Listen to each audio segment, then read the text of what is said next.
Hey everyone, this is George and I'm back with a new video. In this video, I'm going to be telling you about the death of Ultimate Spider-Man. This will be a spoiler-filled video, so if you don't want any spoilers, you can always come back later.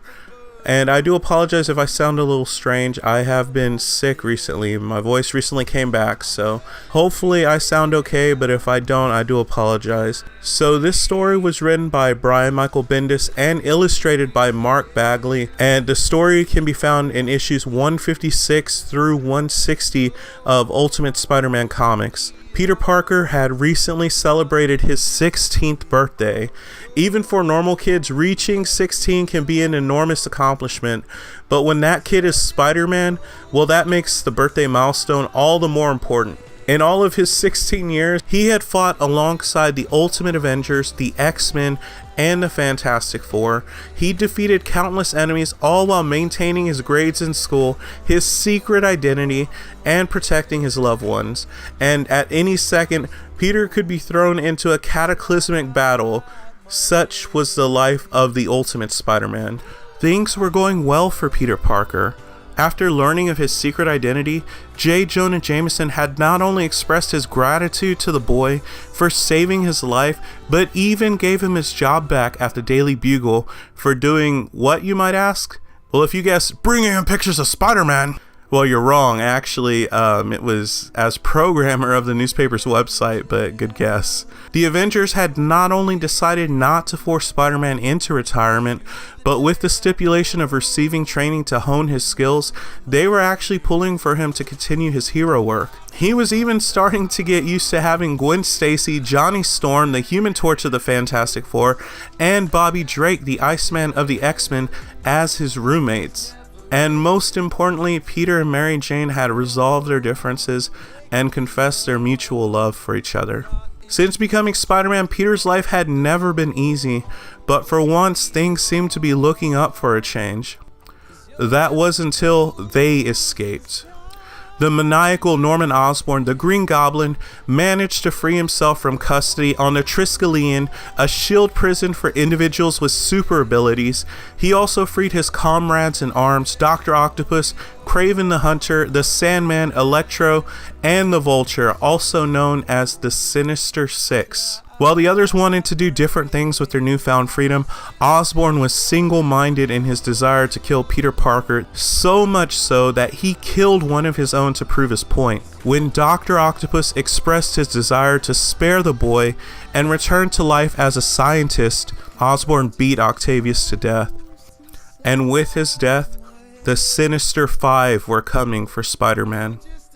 In an effort to protect his loved ones, Peter rushed back to his home and pleaded with Aunt May, Gwen, and Mary Jane to find safety and above all else, to stay as far away from him as possible. Reluctantly, Aunt May agreed, as Peter made his way to face his greatest enemies. As Peter discovered the mutilated remains of Dr. Octopus, he realized just how unhinged Osborn had become, and that this time, this fight would be unlike anything he'd faced before. Unfortunately, this would not be the only obstacle he'd face this night, as Peter narrowly managed to save Captain America's life by taking a bullet that was meant for him. He awoke from unconsciousness alone and surrounded by destruction as he observed the Sinister Five en route to his home. He was in bad shape and knew that he desperately needed medical attention, but there was no one else, and Peter knew that with great power comes great responsibility. The Sinister Five arrived at Peter's home to find the Human Torch and Iceman prepared to defend their new home.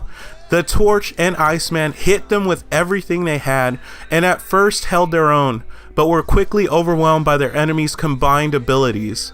They were at death's door when Peter arrived. He tried his usual bravado, but his enemies quickly realized he was injured, and they unleashed a hellish fury on the hero.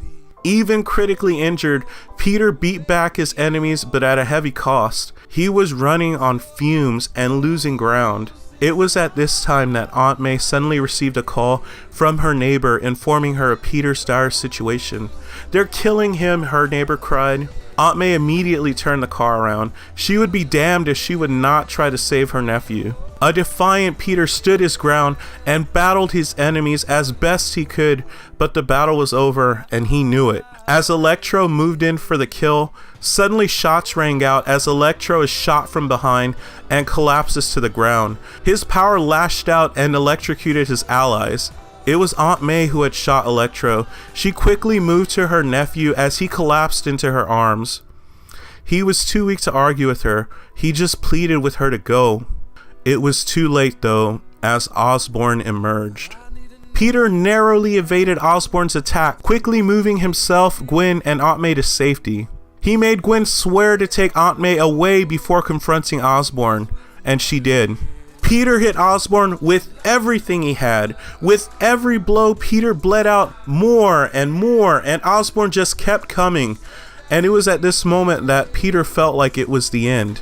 Suddenly, Mary Jane arrived behind the wheel of a large truck and plows into Osborn. Peter quickly moves Mary Jane to safety as Osborn emerges from the rubble.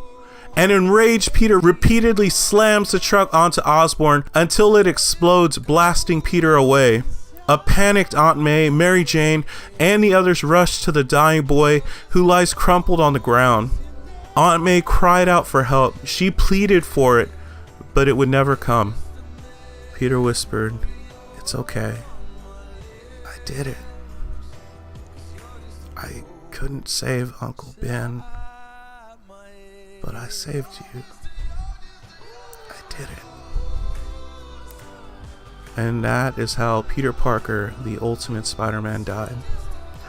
What you should know about the death of Peter Parker, the Ultimate Spider-Man, is that he was a hero who triumphed over overwhelming odds to protect the lives of innocents and his loved ones, and that he lived and died by the ideal that with great power comes great responsibility. I hope you enjoyed the video, and I recommend checking out this story on marvel.com, where you can purchase a digital copy or just visit your local comic book shop and see if they have it there. I want to give a special thanks to Alberto Munoz for watching my previous videos and requesting this video. If you all want to see me cover a specific topic, comment what you want to see in the comments section. If you love this video, leave a like and share the video. And if you enjoy this content, subscribe for more. And as always, thank you so much for watching. Inside my head.